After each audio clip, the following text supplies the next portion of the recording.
Salut tout le monde, ici Adrian Mercier. Bienvenue sur ma chaîne, dédiée à notre belle planète et aux enjeux de l'écologie.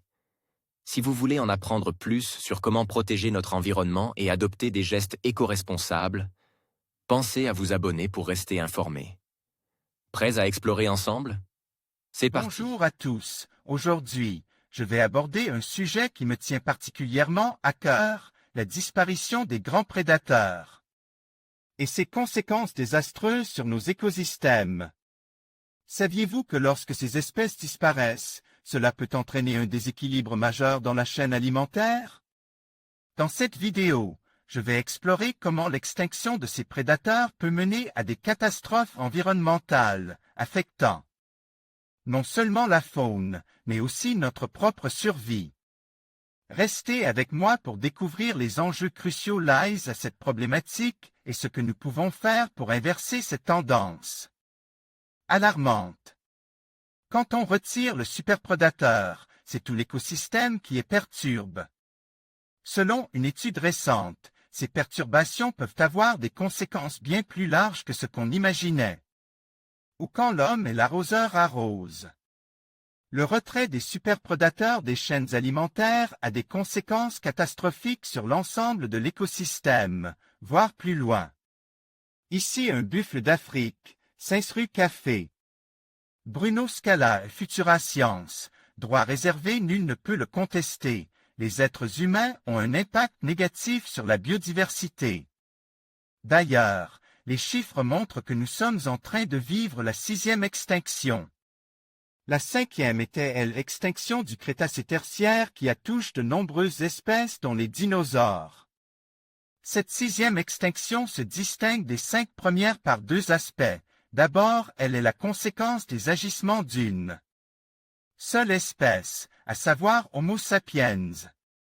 Ensuite, elle touche en grande partie les derniers maillons des chaînes alimentaires, à savoir les superprédateurs, espèces qu'aucune autre ne mange à part l'homme. Ils sont chassent, leurs habitats sont fragmentés ou réduits par les constructions humaines, le réchauffement climatique. Réchauffement climatique, leur atmosphère est polluée, etc. Des chaînes alimentaires perturbées. Un réseau trophique est l'organisation suivant laquelle énergie est transférée d'un organisme à l'autre au sein d'un écosystème. En bref, qui mange qui est mange par qui. Ces réseaux sont souvent complexes et généralement stables sur le long terme. Ce sont ces réseaux qui régissent la taille des populations au sein des écosystèmes. Tout retrait d'un maillon de ces chaînes provoque une réorganisation qui doit mener à un nouvel équilibre. Quand c'est le dernier maillon de la chaîne qui est retire, le prédateur le plus important, donc, c'est un de ceux placés en dessous. Qui se trouve alors dernier maillon, au sommet de la chaîne alimentaire. On parle alors de rétrogradation trophique. C'est à ce jeu des chaises musicales qu'une équipe composée de 24 scientifiques s'est intéressée. Quel est l'impact de la disparition, due en général à l'activité humaine, des derniers maillons sur l'ensemble d'un écosystème, voire, et surtout, au-delà? Impact de grands herbivores, comme le buffle ou le gnou, sur le couvert végétal des plaines de l'Afrique de l'Est. Al. 2011 des exemples en pagaille. Parce qu'il ne s'agit pas là uniquement d'impact écologique ou biologique. Les conséquences dont parlent les scientifiques, emmenés par James Est de l'Université de Santa Cruz, sont sanitaires, économiques, matérielles. Peut-être de quoi sensibiliser plus sérieusement l'espèce humaine à l'origine de ces catastrophes. Prenons un des exemples rapportés par l'étude, celui d'une chaîne alimentaire de l'Afrique subsaharienne.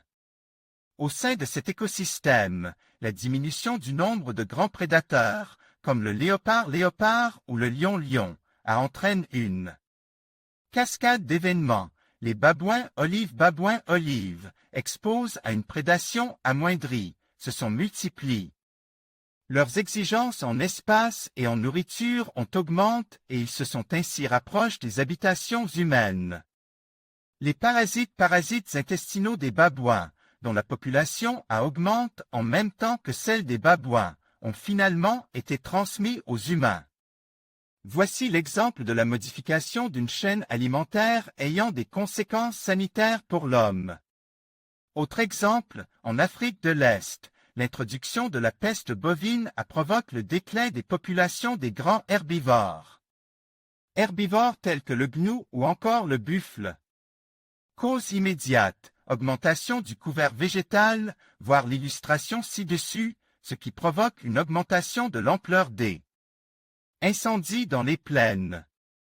Incendies qui provoquent d'importants dégâts matériels et ont un lourd impact économique, voir ci-dessous. Exemple d'effet en cascade provoqué par la disparition d'un superprédateur. Ici, la peste bovine provoque une diminution des populations de buffles et donc une augmentation du couvert végétal, ce qui accentue les incendies. Al. 2011 La publication sortie dans Science passe en revue plusieurs études, prouvant que la disparition des grands prédateurs est à l'origine de nombreux autres événements catastrophiques, modification de la composition chimique des sols, altération de la capacité de séquestration de carbone par les océans, la recrudescence des espèces invasives, etc.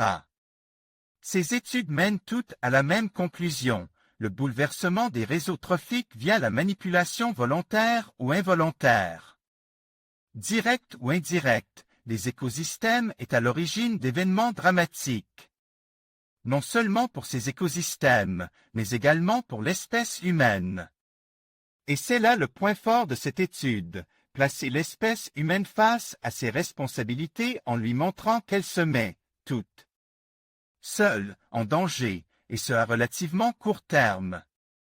En conclusion, la disparition des grands prédateurs entraîne des déséquilibres écologiques majeurs, affectant non seulement la biodiversité, mais aussi les écosystèmes dont nous dépendons. Les chiffres montrent que la perte de ces espèces peut provoquer une augmentation des populations de proies, entraînant une surconsommation des ressources naturelles. Il est donc crucial de prendre conscience de l'importance de ces prédateurs et de mettre en place des mesures de conservation efficaces. Protéger ces espèces, c'est préserver l'équilibre de notre planète et garantir un avenir durable pour toutes les formes de vie.